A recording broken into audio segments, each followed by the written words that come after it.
Assalamu alaikum warahmatullahi wabarakatuh. Mwasuze mutya mwasibye mutya. Nodeni ntege mbanzi gusenga bwe nabasubiza omulundi guli tujja kuba tukomaawo n'ekitundu kyaffe ekyokuba tutunuulira olutalo. Tusooka ne tukuwulira bwe bitambudde ebyakasookawo. Then tukutwale. Leero saagala topic ngikyuse. Topic moze lindako tutandike. Oba opapuula gawa. Lindako moze.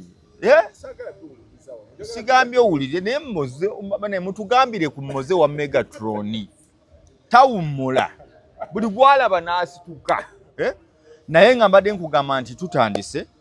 Mukulu Kasozi oli otya muganda? Ndi bulungi. Ogamba otya ssebo? Ndi bulungi. Ssebo. Obulamu bulungi? Bweyagala tetulina buzibu. Kankutandikirawo abantu basooka obayo ku nnamba yo. Ennamba yo 0756 67 2211 0756 67 2211. Yes. Eyo namba ya Kasozi Samuel nga bwa kibuuzo nkuddamu bulungi seetaaga ate kugira nti ate nanyiiga akasobera nga toyomba. Abantu balina okumanya nti nno si kuyomba kwe kusolovinga buli kimu owa violence. Ffe batugamba ti not until the mosquito lands on your test sijja kimalayo. That's when you realize that violence is not the only solution. Kwegamba kibaddiremu gwe gwe kibaddiremu nze nsobola okumba ebigambo bulungi nti ensiri nga yakugudde ku busajja bwaffe buno abakulu bano wansi wano lw'omanyira ddala nti effujjo okulwana n'okukozesa amaanyi ekigambo kirivo si buli kimu nti okozesa amaanyi okisolovinga. Lwaki? Gwomanyi bulungi nnyo nga weekubye ekikondo oba oluyi ku bitundu ebyo naye ensiri bw'eba ekulumyeko ogenda n'amaanyi oba ofuna bw'ogijjako. So oba osobola ofuna bw'ogijjako ne discussion zonna ze tuli wano funa engeri gy'osobola nga totaddeemu kuvuma toyombye tokoze eki ekyo tubawadde kyakulabirako kitwale nnyo mu bulamu bwo. Ayagala ekigimusa nakugambye nkiyita Fatso. Gende wakisekka mabega wakisekka obuuze bondi weeri wali ekigimusa kibayita Fatso. Buli kyolima naddala gwe emmwanyi ow'ebitooke olusuku bikajjo taaba bingi abantu gwe byolima nyinza obutabimalaayo. Kaberu mondo osobola oteekamu n'olyoka okungula kasooli. 0701 eyo namba yange mpeza message oba WhatsApp me abali ebweru muzimpereza nabalabye na musajja wange oli Somalia oyine emmwanyi oba kanaana musajja mulimi ku 0701 5585 63 namba gikwate mpola mpola. You can pause the program owulirize namba 0701 55 85 63. Munnange Kasozi nabadde nkunyumiza omusajja Secretary of Defense owa America Peter Hegef. Musajja oli yagamba yekubako tatu wanu nti ye mukafiiri ali yakikubako nabigamo kafiiri yafuna ne bakimuwanikako mu Luwarabu buli omu akimanyi n'agamba nti abasiraamu sibaagala kati ate alabika watambula abeera namu musalankwawa omutegedde n'akola bwali n'agamba njagala abasiraamu kitegere gye muli mwatugala tuli bakafiiri nange ndi kati nze ndi mukafiiri temunjagala teyekweka mu lwatu. Wagambye yagendanga nnyo Israeli nkugambye mu myaka ng'ena yeetalanga Isirayiri n'agenda ne mu kugundi okyo retaining wall waliwo olwatika mwe basonseka buli omu byosaba ne William Ruto era namwanga yakakwata obwa president yagenda naye n'asonsekamu n'osaba bamanyi nti no kyosaba okiweebwa. So oli fani wa Isirayiri ekitagala ajagala okufa bannanga ayagala era origini ateekwa okuba ayinamu omusaayi omu Isirayiri bateekwa okumweku. Nalabako omusajja gundi wano ng'agamba finally we have got the first American president who is a Jew nga bagamba Trump. Talina nnyo kakwate oli yagamba nti muju talina nnyo kakwate naye nga anti abamu bagamba Abaju ba Poland nedda si kugamba nti ba Poland Abayudaaya bano ekintu kyali kyangu bwe baabagoba basasanira mu mawanga mangi kyovala ate mu Ethiopia tulinayo abayudaaya bangi be bayita ba Sephardic Jew oba ba Sephardi Jew abayudaaya b'omu Ethiopia ne Lebanon be bayudaaya basigala mu nnono entuufu ey'ekiyudaaya ab'e Lebanon era eyo walina abamu ba Druze baki bonna baki bali originian nti we baba bafubutula naddala mu biseera bya persecution byali around bisatu awo mu mukaaga Emperor Diocletian oli omuyaye yayiganya nga Constantine tannajja nga anaatera ono yaddirira Constantine yaddirira ono Diocletian yali yeetamwa abayudaaya n'abasoma Christianity n'avaayo n'agamba nti kale n'ayisa etteeka nti kaakati balina kumusinzanga Katonda Diocletian teri kusinza Katonda Yahwe ow'abayudaaya teri kusinza Yesu musinze Diocletian abaagaananga n'olyokola baba baagangako n'amaliba Emperor Diocletian owa Roma baba baaganga waliwo bwe baasiikanga mu butto ekibaafu nekitundu waganye okusinza Diocletian era webiseera ebyo ne Bayibuli we zaakyankalanira nti buli abaayinanga emizingo gya Bayibuli baayisa etteeka nti Bayibuli eyawamu yali tennakolebwa ngeri naye ey'Abayudaaya yali weeri Bayibuli y'Abayudaaya Ttaka abangi wano Sonda kyogerako ne bagira ne gamba Yesu amu bagenda nedda ne gamba abantu bakyusanga amannya Ttaka Tora kakati bambi byababuzabuza bagawa Ttaka waliyo Tora waliwo n'ekirala kibayita kati no baate bamanyi ebyo naye ng'ate fe abasoma era abantu bajja neebuusa naye gwe obijja ne ngamba bambi bano Abayudaaya bayina kye bayita written Bible ye Ttaka Ttaka kino nkiddamu ye Bible wabula Ttaka erina section 3 section kwe kuli eya Tora Tora oba ye Tawuleti yegatta mu Luganda yegatta ebitabo ebitaano Genesis oba Lubereberye kuva eby'Abaleevi okubala ne Deuteronomy eky'amateeka oba kye bayita Pentateuch wano mu Bayibuli ekikwisayo kye batugamba ebitabo bya Moses ekitali kituufu si bya Moses bwe ye yabiwandiika atya Moses yeewandiikako nga bamuzaala yalingiza maama we n'amanya nti banzaala bwe bati si bya Moses balimba bulimbi ebitabo ebyo byali byawandiikibwa dda nga Moses tannaba nako Moses ali mu kibaya ani yawandiika nga Moses ali mu kibaya ase yeeya ku Nayiro Moses yali ani Moses yawandiika yatandikirawo nga bamuzadde n'awandiika so eyo ye Tora nkulaga section abantu kyagala tujjewo kino nagamba era bambi nja kisomesaako Bible ey'Abayudaaya eyina Tora bye bitabo ebisooka ebiddako omuli gundi history ow'Abayudaaya Yoswa biki byonna eyo ne bagiyita Navatim then nebeera ne Kativimu yegatta ebitabo by'abannabbi ba major prophets ne ba minor prophets okutuuka ku Malaki so Abayudaaya mwababadde babuzaabuza Tora ka section mu Bible si kitabo wabula ki section egatta ebitabo ebitaano ebisookera ddala ye Tora then ebiddako ebyengero biki n'ebirala awo nebibeera ne section eya Navatim ne Kativimu byebikola Ttaka ebikola Ttaka kaakati mwate eyo gye mumanye ennyo Ttaka naye nga abantu bano waliyo ate ne Talimudi nkulu nnyo kati ffe ebimu bye tusoma tugenda mu Talimudi gye tubijja Talimudi yeriwa Talimudi ate Abayudaaya balina oro Bible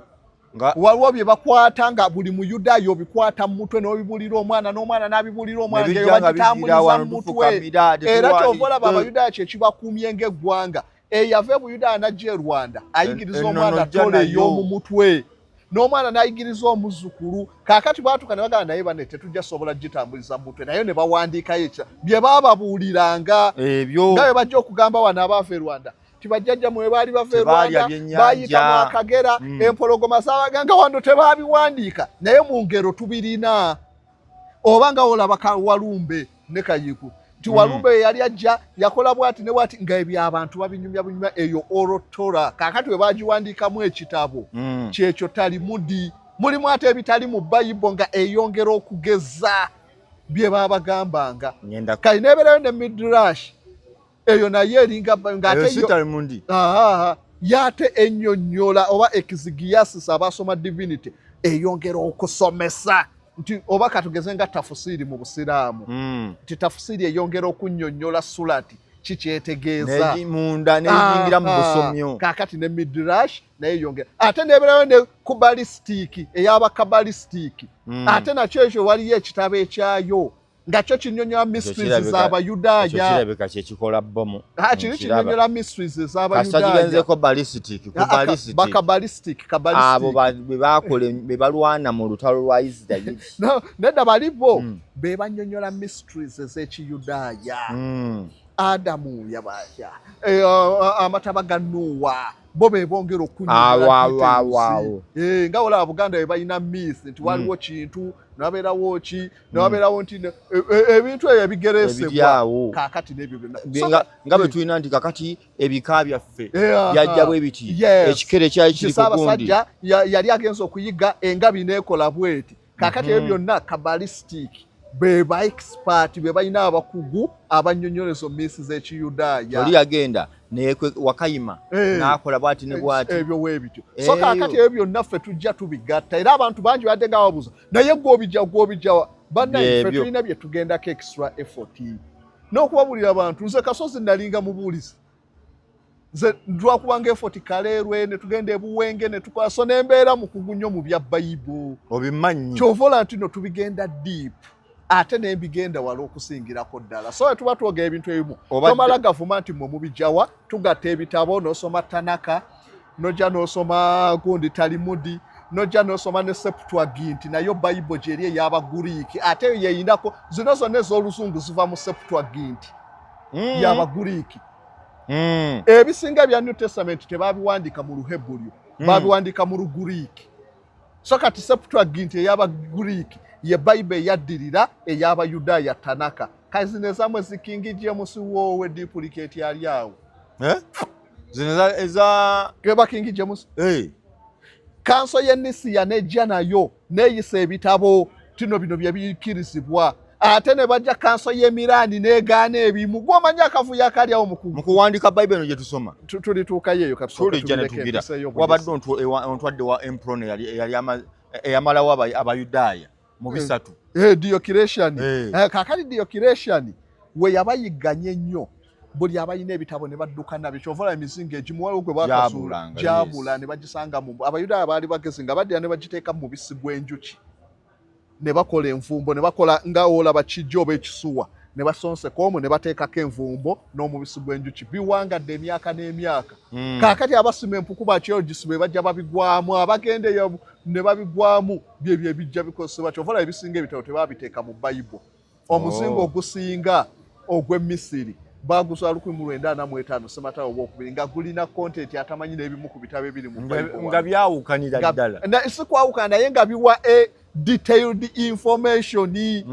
mweno gye mutafuna n'oludini oli n'akubuuza Adamu yazaala abaana babiri basatu Kaini ndi Aberi n'afa ne wasigala omu Katonda n'atuma Mikayiri n'amugamba ojja kuzaala omwana omulala ye Seezi bonna basajja bazaala mu maama waabwe kibuuzo bakibuuza kati gwasoma Bayibuli eno yokka tosobola kukiddamu ekyo Bayibuli yekyega bazaala bangi abalala lwaki temubatuwa kakati biri ebitabo ate byo byebibakuwa bigamba ki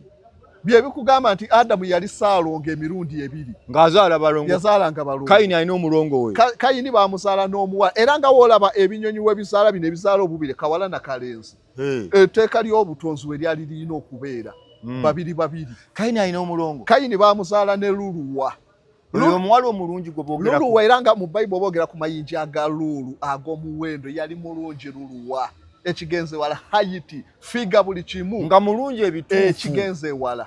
ye muyo gwe bazaala ne Kayini naye mu kuzaalibwa kwa Kayini era ffe we tusoma eno mu Kabbalistic abamisi kwaliko bingi Kayini yatambulirawo olwamuzaala n'atambulirawo byali bingi ffe tubisoma eno yatambulira era n'ekirooto Eva yaloota ekirooto ne batuuka n'okunoonya Mikayiri abannyonnyola amakulu g'ekirooto nga Kayini yali ali lubuto lwa Kayini n'aloota nga Kayini anywa omusaayi gwa muganda we ebyo byonna kakati ajja kubuuza gw'obijjawa bane mugende mu researching ebitabo gyebiri temweri meetinga ku Bible forgotten books of the Bible mwebiri nja kujja mbibasomeseko tujja kujja tugibawo so kakati Abeli naye ne bamuzaala ne Akiriya naye mulongo muwala naye nga Akiriya ne mulongo yamuna omuwala naye nga Akiriya yali mubi nga kiwala kibibi kiwala namagwatala bino kintu eya pusi tekina figa kimpi ebitundu kiryawo naye nga ate Abeli ne muganda be baali balina omutima omulungi kakati batuuka Adamu atuuka agamba nti no abaana bano okwewala tugambe genes waliwo mu biology awe bakiyita nti towasa wa luganda genes ziyinza okuba abaana ne bazaalibwa nga bannafuna Adamu yayagala babaswitching omulongo wona afumbirwa omulungi owa Kayini afumbirwa Abeli ow'omutima omulungi Akiriya afumbirwe Kayini wewaava Kayini okutta Abeli bino bye babalimba mbuno saddaaka babalimba bulimbi nti gundi ya saddaaka baali baziwanga baali bakimanyi ono wa birime ono wa bisolo baali baziwanga kati ow'ebirime mubanja otya ebisolo bagambye Katonda takkiriza saddaaka za birime tebaziwangayo mu tempo mu makungula kati kyekyattisa Kayini ekyattisa Kayini nti Kayini bujja bwe bwamukwata ng'omulongo wo omulungi bamuwa Abeli ye bamuwa entwe ya puso owa Kayini bamuwa ekiwala ekyagatwa agatama amakudde figale kigenda tomanyi oba kijja oba kigenda enjogera mbi buli kimu kyebawa Kayini Kayini bamuzaala ne luluwa omulungi bamugamba nti kakati ono omuwala gwe bakuzaala naye kafumbirwe Abeli gwe Akiriya waavu obusibu ko Kayini no olwani ali emabega wa Kayini amugamba anti okusinza ku batugamba batugamba mu biseera ebyo Setaani yalinga atambula bulungi oba saaba Setaani abasinga gwe bamanyi kuba Setaani nabo balina obusatu obwa Setaani ensi bwetemanyi nti basitaani abaakulira okugwa okuva mu ggulu bino tubyogera kusinzira ku Bible saagala ogambe tebyaliyo kuba nabyo weebiri mu Bible njogera okusinzira ku history wa Bible soogera ku batakiriza mu Bible nze mbawa facts okusinzira ku Bible nti basitaani abaagwa okuva mu ggulu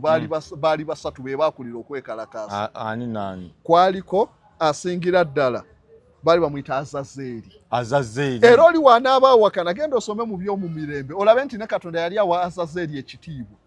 Katonda yalagira abaana ba Isirayiri bwe bawaayo saddaaka baweeyo saddaaka emu olw'ebibi emu eya Azazeeri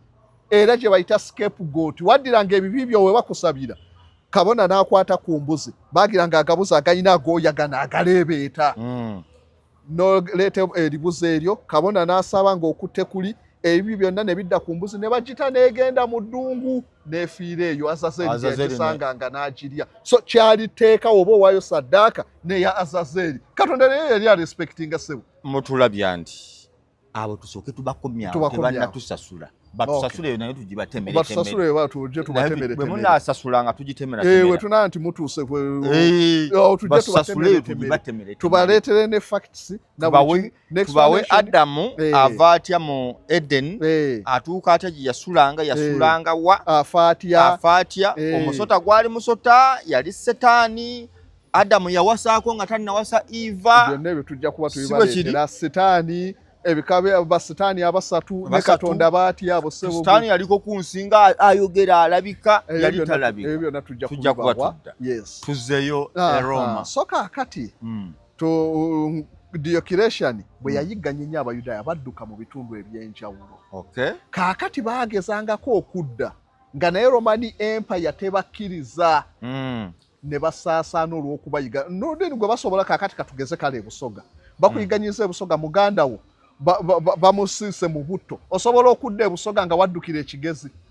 ng'oliwo ebusoga oddayo nga muganda wo baamusiika busiisi omulala waliwo be baasala kati omukyala mwerabidde bamusala amagulu bagawanise bwega ne bamusala nga bava ku magulu paka wansi ne bamusala n'omusumeeni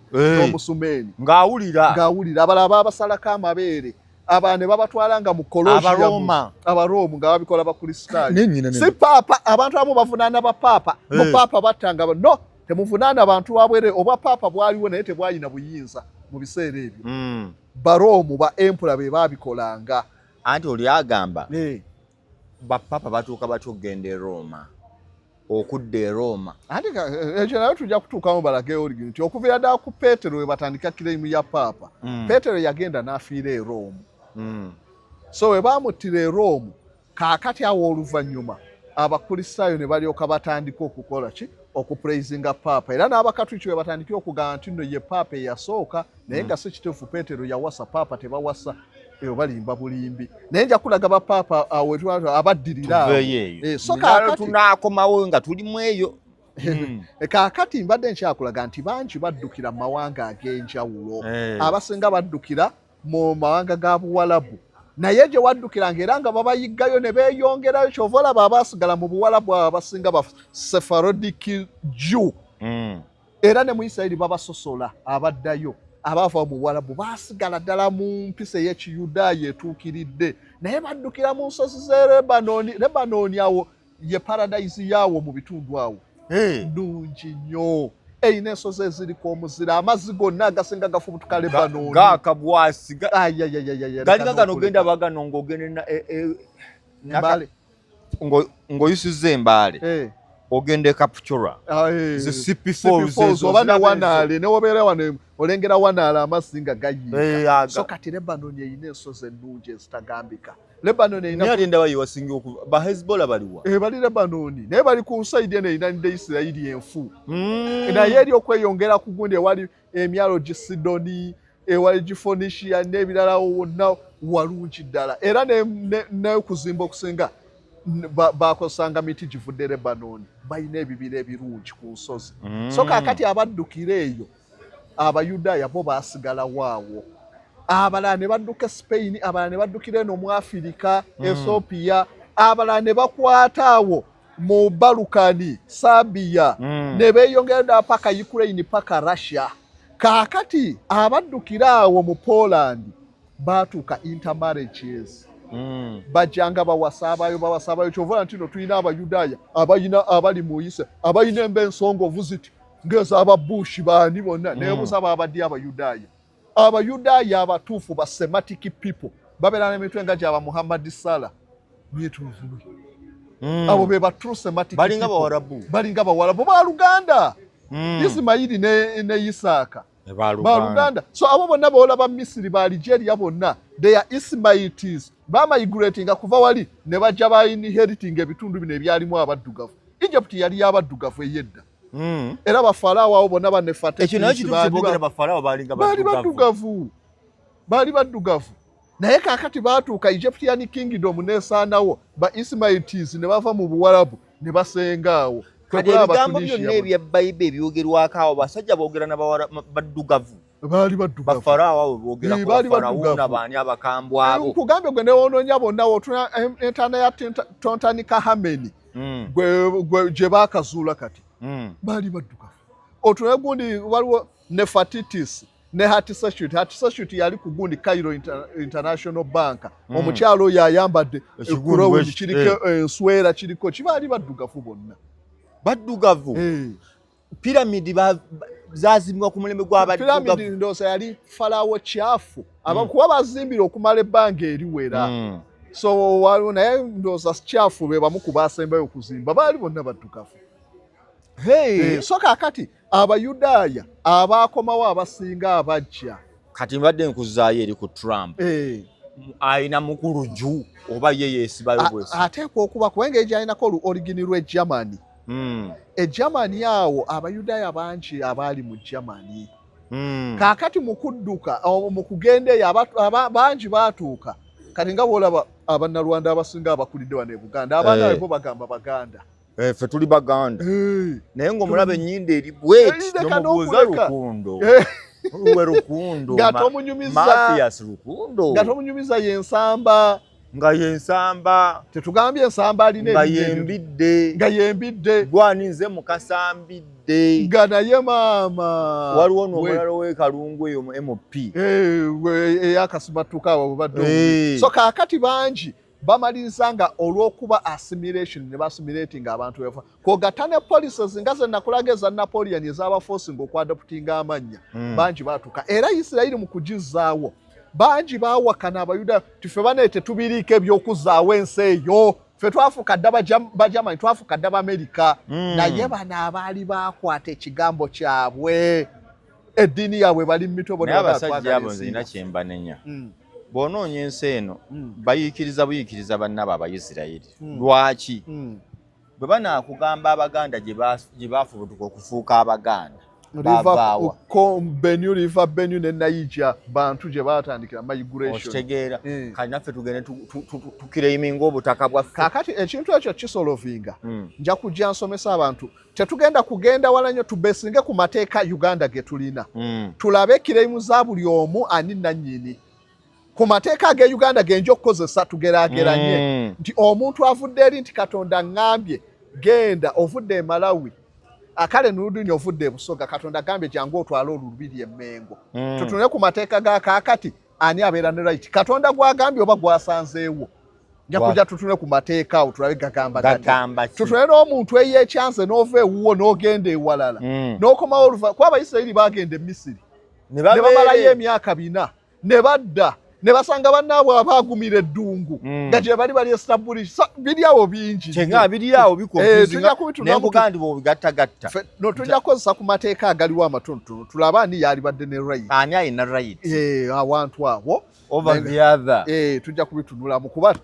so kaakati Abayudaaya bano bola Trump asobola okubeera ne origin kuba banki abali mu bitundu ebyo nga tebakyali mu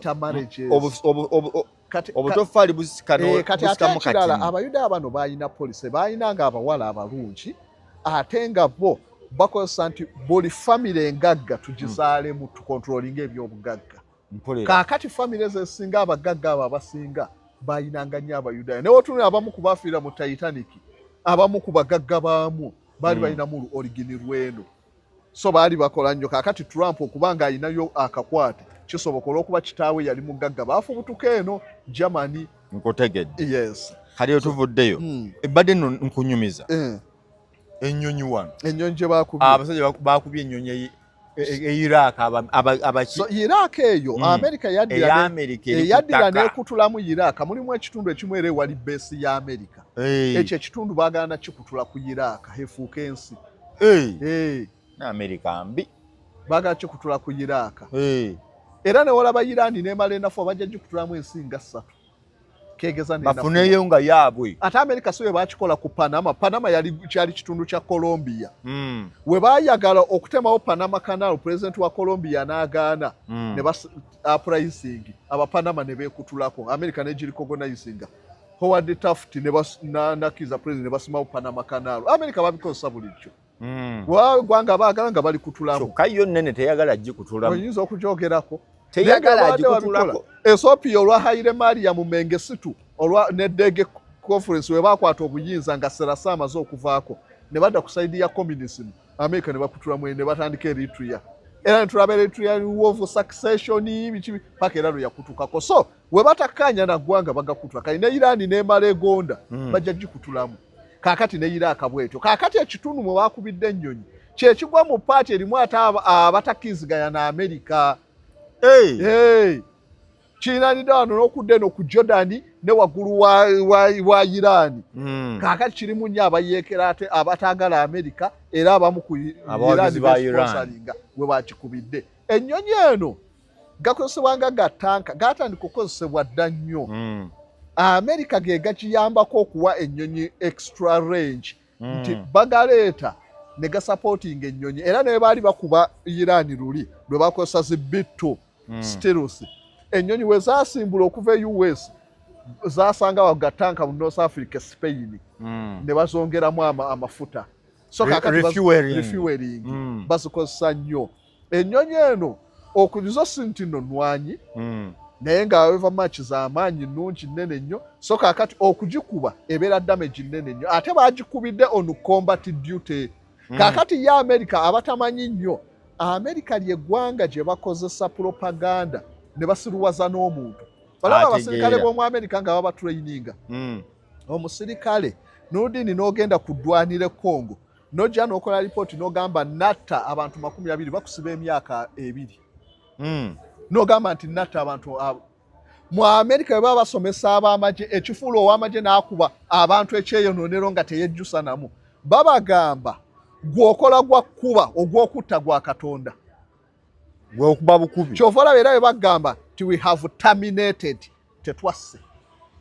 terminate mukuba omumala amaanyi oba afa oba tafa bya Katonda so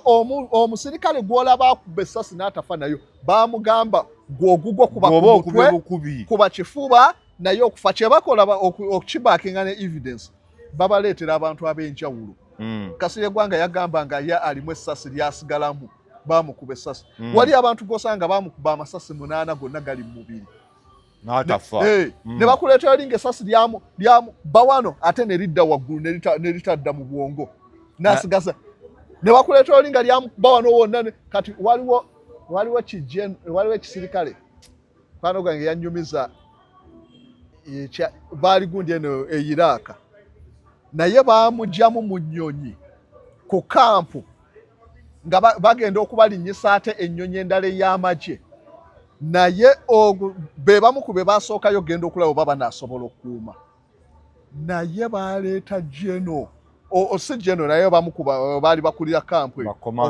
okumiitinga Abannayuganda ng'omusajja munene omukono gulinga gutye nayegaalekai mbu naye yamukwatako ono avudde eno nga naate abadde n'amagye kuba yali nga kapiteeni wano n'amukwatako avuddeyo nga alinga amubuuza naye amukoonako omunafu ogwa n'eri amaanyi gokka gaalina amubuuza nga wonookwata ku Nuludiini omwana Katonda agweri nga naye jeno oluba luno lwonna mbu bomu yamukuba wano n'ayina eriiso limu yafuuka ekikompola kyayina eriiso limu okutu tekuliiko wano waayiikayiikawo naye yekyawakyawa so kaakati abantu abo okubatuusa ku level eyo babaleetera omuntu ng'oyo ne baga nti ono ekikompola kyamukuba kati yamukuba yamutta nga mulamu Katonda yali tannatuusa so gwe kuba bukubi muntu Katonda yamanyi oba asigala oba tasigala Katonda yamanyi kuba gwoguwo kuba mu kifuba kuba ku mutwe Katonda yamanyi oba Katonda so gwe tojeno n'ogamba wassa omuntu gwe wakubye bukubi Watonda waba yagadde nafa waba tayagadde tafa so ebyo byonna babisomesa omuntu okumufuula killing machine kaakati naano propaganda bakikoza teri America lwe baali bakkiriza nti Enyonyi zaffe zakubiddwa watono nnyo okugeza ku mulembe gwa Jimmy Carter we basindika Enyonyi 3 genda okununula ba hostage mu Iran kye bayita Iran hostage scandal Enyonyi zaatomeregana birimbu mu ddungu naye nga mu mazima abatuufu balimba zide okukuba tezaatomeregana Enyonyi bbiri zonna ezitomerega bakubankube naye batuuka ne beekaza tebakkiriza bodi bakkiriza nti twakubiddwa tebakkiriza era neno basose kugaana kabinja ka Iran ke claims nti ffe twagikubye naye nga BBC wandise gundi Higgs bavude Eyongedde Enyonyi yaffe yafunye obusibu kakati ago ge mawanga tebamala gakkiriza nembe mwafiddemu abantu abasukka mu 10 abantu bafiirana kubanga ejeri refueling tank ino okubeeramu ab'enjawulo abakola emirimu egy'enjawulo ennyo so abasirikale abo bafudde bangi naye amawanga tegasobola kukkiriza kati ku lwakadde njagala kutwala butereevu ebintu bino ebyeddiini luli wampa ku paati eraga lwaki Isiraeli erwana mu kyondo kya Buwarabu erwana kuzaawo tempo ey'ebyafaayo gye balowooza nti mezaya waabwe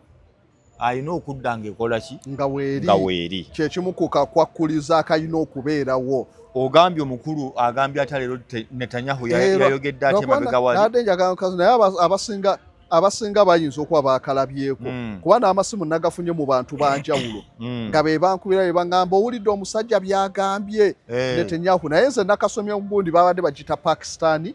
post naye nadde manyi nkakubye ekifaananyi naye ngezezaako kanoonya ne kambula naye abadde kagamba kibajja kakebera atiko kano kadde kagamba ti Netanyahu yabadde ayogera n'abagamba nti no olutalo luno ekirulwanyisizza era nekikubiza Iran nti no kyakuba nti no beeteekerateekera mezaya okuzaawo tempo n'okweteekerateekera mezaya era yabagambye ti naye kino si kyalwakuna oba kumpi nnyo si kyankya naye nga kyekimu ku kigendera era n'agamba luno olutalo lugenderera okurishapinga reshaping oli amanyi reshaping fe abasomya history woowulira reshaping weeraliikirira singa olaba reshaping eyaliwo oluvannyuma lw'okuwangula Napoleon Bonaparte we baateekawo kongresi ye Vienna we baawangula Napoleon bakita redrawing oba reshaping the map of Europe baakyusa maapu kyotokkiriza okugabana okwali wali Britain ne bagiwa Malta ebizinga ne bagiwa ebizinga bya kusitula empanyi n'ogijja n'oga kuba wali kigwe kaakati kyetukututeko genda eri so wali reshaping Britain ne bagiwa ebyenjawulo Ceylon, Sri Lanka, Heligoland Island bagiwadde Malta Britain twala ebyo Germany tukuwadde kino Prussia then ne baddira Belgium ne bagigata ne Netherland ne bakola Kingdom ya Holland amanga agabadde abiri bagagasa reshaping Bufalansa ne bagiwa then ne Samatalo asooka we yaggwa n'olyokola bugabano okwali wali Transjordan omuli kaakati awo wonna ewali Gaza Strip ewali Isirayiri ewali Jordan ewali eno party ya Saudi Arabia eyo ne babikwasa Bungereza mandated territory Bungereza managing then kaakati party eri ewali Syria bichi Bufalansa then wano so kaakati lweboogera reshaping tomalaga kitwalanga kintu tekiri layitiri so Netanyahu yagambye olutalo luno lugenda ku reshaping Middle East then ne Persian ebitundu ebyo byonna ate ekirala bagendera okusigazaawo Isirayiri nga a greater superpower superpower wootunulira kireyimu y'Abayudaaya ku kitundu nti Katonda kyeyasuubiza jjajja Ibulayimu yabasuubiza ekitundu ekya Levant kiriwa Levant kitundu kinene we tukigatta awamu kyagala kwenkana kumpi Brazil obunene okutwaliza awamu tuyinza okufunawo square kilometers ndoza nga milioni 8 American number kuba eva ku Mediterranean negenda paka ku Lebanon ku border ne Ttaka eno ne Syria then naye Ttaka tebatuukayo ne bajja ne badda ku party ya Iraq ne balyako etundutundu ne bajja ku Iran ne bajja ne batuuka no Saudi Arabia yonna eno ne Oman ne babitwalira mu byonna ne Yemen aliwa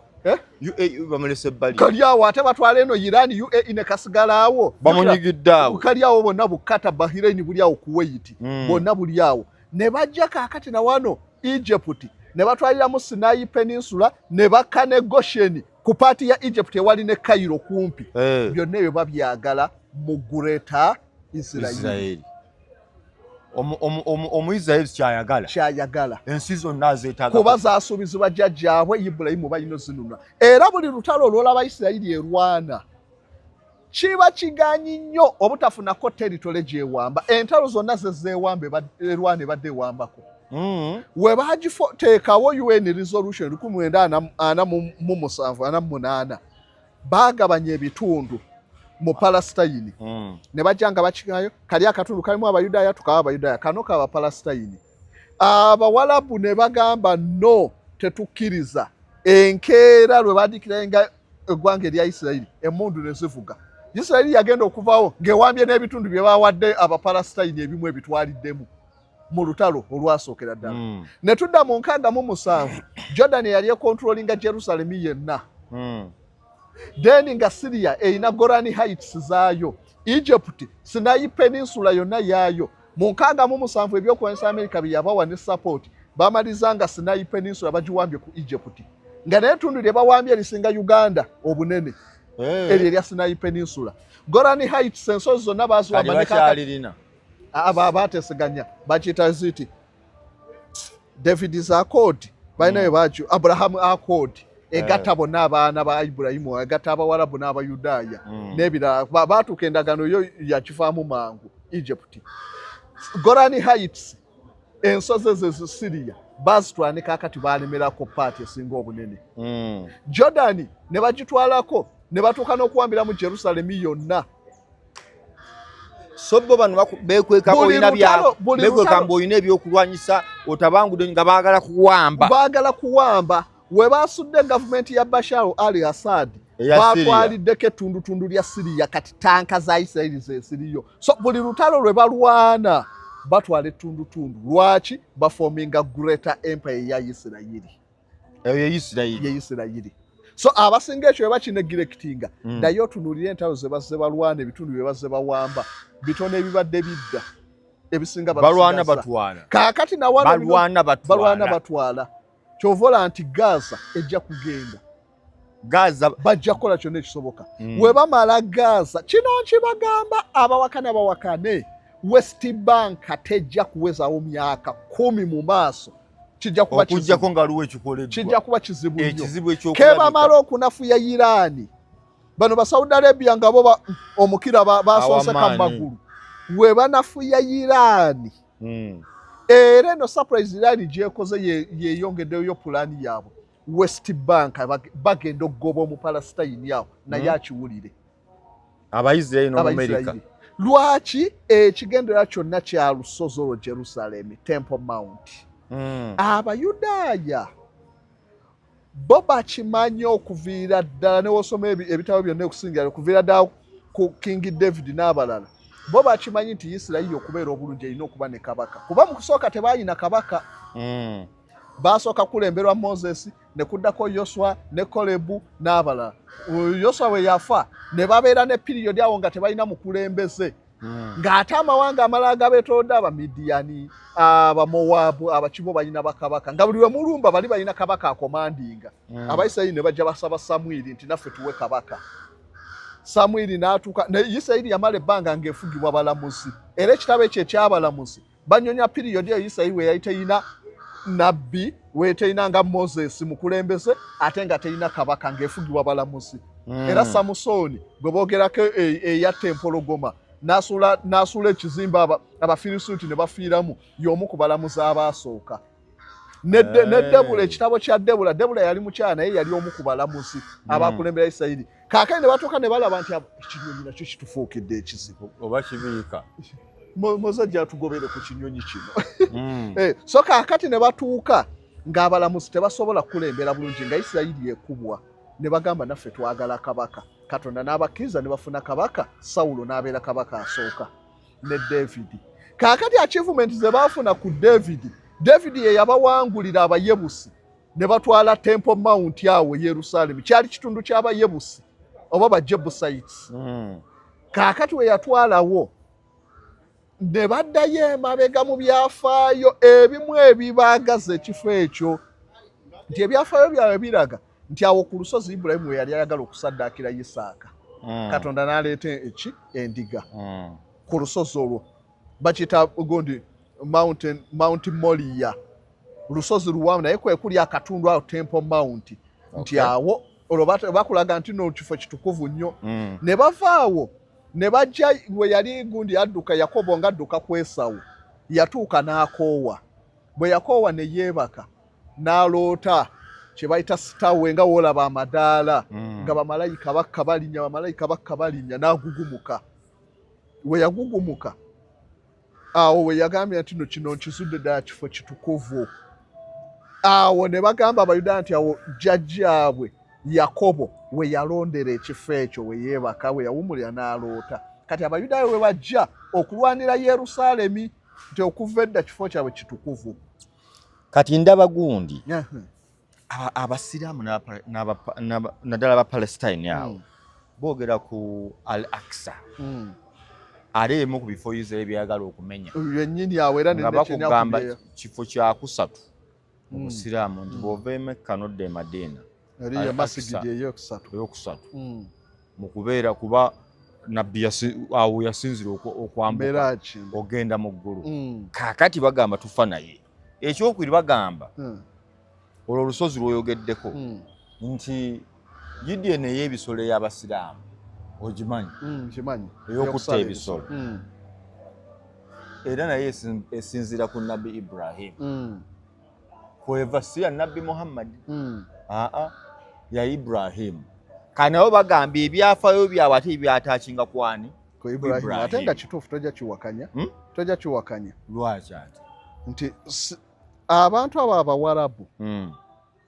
abasinga ba Luganda n'Abayudaaya naye baayawukanirawa ku bakyala ababiri Ibrahimu be yayina Saala ne Agali atya Agali yamujja Misiri ne bamumuwa era yakomawo n'ebintu bingi okuva e Misiri nga mukozi. Saala n'atazaala story eyo abantu singa abasinga buli asmedde nti Saala yawuze emyaka nti kale yagala omuwala ati omukozi tufune naawe aba yakafuna olubuto ate ne Saala n'afuna olubuto era bagamba obujja bwali bungi nnyo Saala mu nyumba omwo Saala yakyojjanya Hagali yakyojjanya nnyo Hagali naye mbu Hagali baŋŋamba naye yayitirizaamu ejjoogo ati oli tazaala ono bwe yali tannafuna lubuto yamugamba nga nze nyina omwana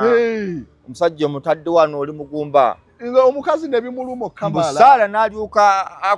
era ebbuba lyafubutuka eyo paka kati so kaakati ne batuuka ebyaddirirawo byonna bingi singa tutandika okubiva okumu ne ntandika obikusomesa ebyaliwo bibuuka ofune wotuteekera so kaakati Isimayiri bwe yagenda yatambula adda south east bafudde wano Canaan, land of Canaan oba Ibulayimu we yali yagula ettaka bafudde awo atambudde akkirira wansi n'ayita ku Sinaayi wuuyo ayolekedde paka Arabia n'atandikira eyo ki civilization naye n'aba successful n'azaala abaana bangi kaakati omwo mwe muva abaana abawerera ddala Abawalabu then ate kati omanye ekiri awo kizibu nnyo nti waliwo ate n'abaava mu Esawu ate nabo bali awo ebyaddirira awo so kaakati Esawu bo baddiini ki be bali mu ddiini ekyokusinga ate ba Esawu nabo baaliwawo ba Edomu Mowabu ekyo nabo baavaawo mu Esawu era Abayisirayiri baali tebaagala nnyo ba Edomu era w'osoma ebitabo ebisinga ebya Yoweri osoma ebitabo ebya Mika byonna boogera ku destruction ya Edomu bane Katonda yawalana Edomu olw'okuba abaana baagi ba Esawu abo nabo ne baddaawo so kaakati abantu bano bonna abali mu Middle East abo boolaba abasinga bonna ba Luganda bava mwani mu Ibrahim yes Ibulayimu Isaaka ne kati lwaki abamu bamwagala omufunako copyright anti kaakati Abayudaaya balinga abagamba nti olw'okuba byabwe bo be bagambira nti nno bo be baalonda Katonda yawalana Esawu n'ayagala Yakobo ba Ibrahimu ba Moses abaliwo Moses ate waluvannyuma nnyo naye ono Ibulayimu ngamba bo bano Abayudaaya anti Abayudaaya bavaawa ti Ibulayimu wazaala abaana ababiri no Ibulayimu wazaala Isaaka nani ne Esawu Ismail Isaaka ne Isimayiri Isimayiri ne bamugoba Isaaka n'asigala bo ne batandika okulaga nti olwo Katonda atandika okulonda eggwanga ettukuvu kaakati Isaaka n'azaala Yakobo ne Esawu Isaaka n'ayagala nnyo Esawu naye Yakobo n'akozesa obuyaaye nabba so wano ekimu kye n'ababbi kye kijustifyingisa obubbi nti mu bubbi Esawu yamaliza Katonda amwagadde yabba omukisa mmanya Yakobo yabba omukisa gwa Esawu Katonda n'ayagala Esawu kaakati Esawu yavaamu ebika 12 Esawu Jacobo yavaamu ebika 12 Esawu yavaamu bano abaana abalala ba Edomu abaasigalawo mu Buwalabu era abeewalana mu Middle East abeewalana n'abaaki n'Abayisirayiri so kaakati Yakobo n'azavaamu ebika 12 era we batandikira okubayita Isirayiri olw'okuba nti yalwana ne malayika ekiro kiramba mbu n'amukwata embalakaso naye ennyonyi y'embalakaso zibu yako Abaganda banaatubwe so malayika n'atuka n'amugamba nti kaakati nkukkiriza gwe Isirayiri kubanga olwanye ne Katonda kati we batandikira obayita Abayisirayiri then kati era nawana ekintu ekimu ekibabuzaabuza eky'Abahebulyo kuba Abayisirayiri balina amannya mangi Abebulaniya Abayisirayiri Abayudaaya ebintu ebyo byonna bibuzaabuza abantu omuntu asigala abuze so kaakati Isirayiri kigatta abaana bano bonna 12 Yakobo be yazaala be bakola eggwanga lya Isirayiri kati abaana bano 12 waliwo awo eyampereza ekibuuzo nti Isirayiri ekireyiminga waawo kaakati nga bwe tugambe Ismail ne Isaaka lwaki okuva ebule bwa Middle East yonna okuva ku Egypt paka eri ku Turkey bonna basiraamu ono yekka ye Muyudaaya yekka ali awo kaakati ate eky'Abasiraamu kijja luvannyuma lwa Nabbi Muhammad sallallahu alaihi wasallam yes Nabbi Muhammad wajja by then Roman Empire yali yagwadda 470. Roman Empire ne kutuka mu 2, Western Roman Empire ne Byzantine Empire oba Eastern Roman Empire. Kati awo tewali bukulembeze nnyo nga Roman Empire emaze okutuka. Kaakati Roman Empire eba yakakutuka laba Nabbi Muhammad wajja 470 kumpi awo ndooza yali Empress Theodosius owookubiri bamu ku baakomererayo okufuga Roman Empire ng'ekyali wamu. Weekutukamu n'abeerawo babayita barbarians abaalumba okutula mu Roman Empire. Buli side waafunikayo abayeekera Roman Empire. Ene Bungereza n'avaayo ababakuba. Then the Germany waliyo ba Germanic people nabo ne balumba Roman Empire. Then the Spain Germany bali balwanyi kuva dadda. Barbarian aba Germany kye bakola Roman Empire. Then the Spain neberayo ba Visigoths ne ba Ostrogoths nabo ne balumba Roman Empire. Ne bano Russia kye yalabikako. Russia ngemanyikiddwa nako nga teri naho. Then neberayo Switzerland waliwo bagundi. Then ba Normand bagundi ba Frankish people eno ne Africa abavandalo bonna ne balumba Roman Empire. Abavandi mwendu abavandalo bali bawaabo. Abavandalo bali Tunisia era mwe mwafa ekigambo ky'oluzungu vandalism. Bali babbi. Bali bonoona nga we bajje wa. Library bazookya n'emmere bamala okugisamba ne balyoka bajjukira tusobola ogirya.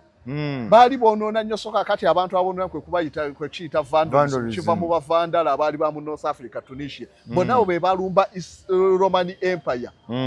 Yonna ne yabika. Kati nga omanyi abakutu obuyinza bangi buli omu yeefuga yekka tewali bukulembeze. Nabbi Muhammad wajja oluvannyuma lw'okufa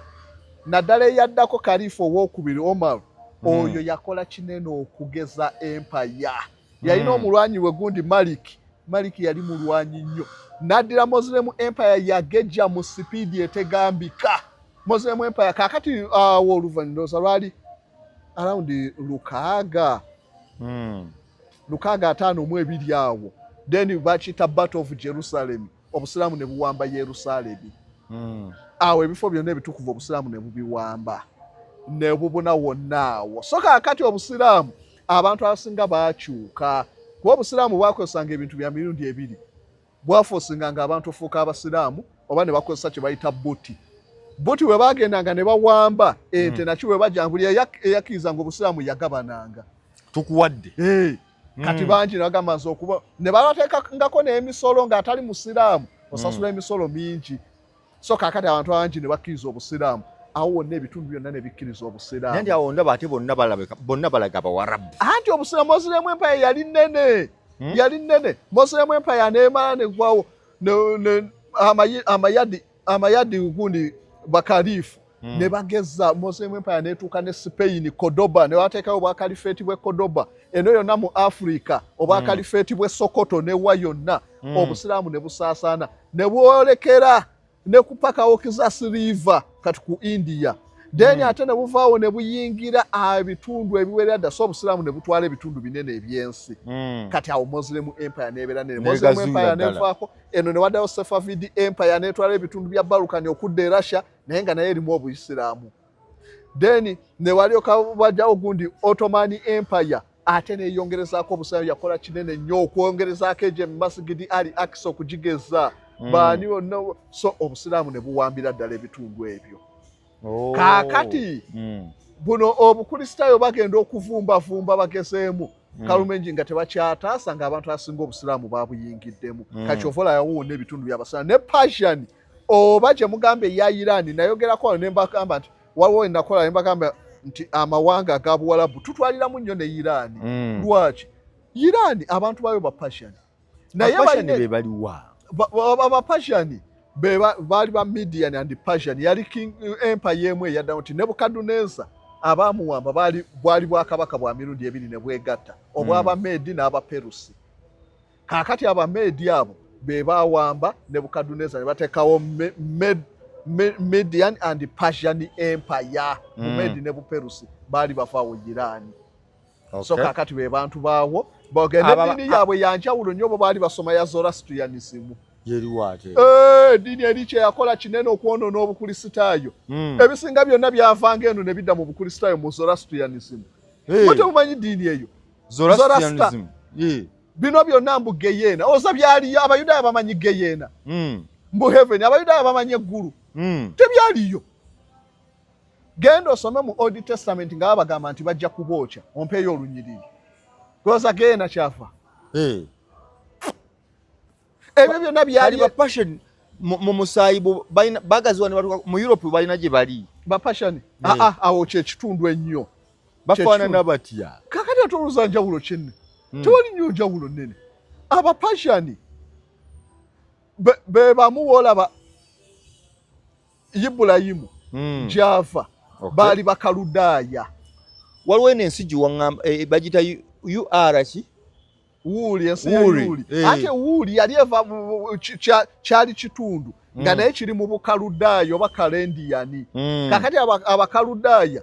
Ibulayimu gye yava najja wano so Abayudaaya nabo baawali mu Iraka ne Irani kakati n'Abameedi bonna be bamwawo abantu bonna abo bafaanagana yes chovola abatake tobaawula nnyo n'abalala bonna wabula jasiro nti no bano balimu passion baliwa naye kakati ekyabaleeta okwegatta ennyo kyekya Arabic culture Arabic culture yanjawulo ku Isiraamu Abawalabu baaliwo yo nga culture era ne Nabbi Muhammad we yajjira ng'Abawalabu we bali babbodeyini n'Abakuraishi era Nabbi Muhammad yayomba nnyo n'Abakuraishi nga ne wali Kaaba baali basinzizaawo amasanamu Katonda mubali bali basinzizaawo so Arabic culture yaliwo nga balina n'ensinza yaabwe Nabbi Muhammad najja n'akyusa nsinza y'Abawalabu abanja ne bajja nga bakkiriza Obuyisiraamu n'engeri y'Abawalabu abatali Basiraamu so kakati ne Irani bajja Arabic culture gyetwala abamu mu migration eyo bagenda n'Obusiraamu we bwajja Muslim Empire n'etwaliramu ne Persian n'aba Persian ne bafuuka Abasiraamu so kyovolaba nti we tugamba nti no tetwatwala bonna ng'Abawalabu tonenya nnyo bantu lwaki beeyisanga Abawalabu kubanga basimilatinga kubanga Obusiraamu baziina mu luki si mu Luwalabu olaba ab'Uganda baziina mu Luwalabu ab'Irani be bataziina mu Luwalabu so kitegeeza kali kyebeera yabazingako kumpi so kaakati beebo tujja kutandikirawo paati tutugu ensi ziri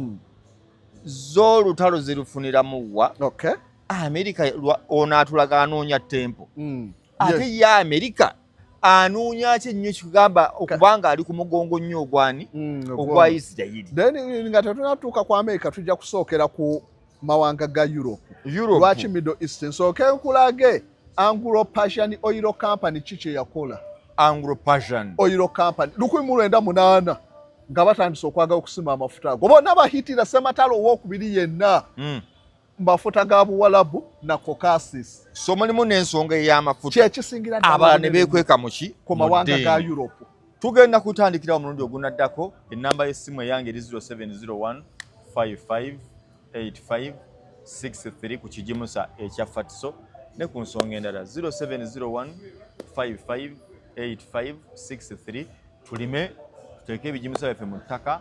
tulabe nga ebintu bye tulima tusobola obifunamu obulungi 0701558563 Kasozi Samuel gwe mbadde naye njagala kwe ku nnamba ye byayogedde otereze weebuuze ate mutuwene ku ssente musajja asoma ebintu bingi tujja kujja tusomeko ku ddiini ebitabo ebyabula bayo ku nnamba ye mutajja kusanga walala ennamba y'essimu eri 0756 67 2211 erimeka 0756 67 2211 osobola okumbuuza kyonna kyoyagala okumanya WhatsApp kweri yes nze siriiko nze nasoma menu sa specializinga wobuuza eddiini astronomy wobuuza ebyenfuna geography buli wamu wonna mba nsobola woli kyebayita philosophy assalamu alaikum warahmatullahi wabarakatuh mweraba tukwatagane olungi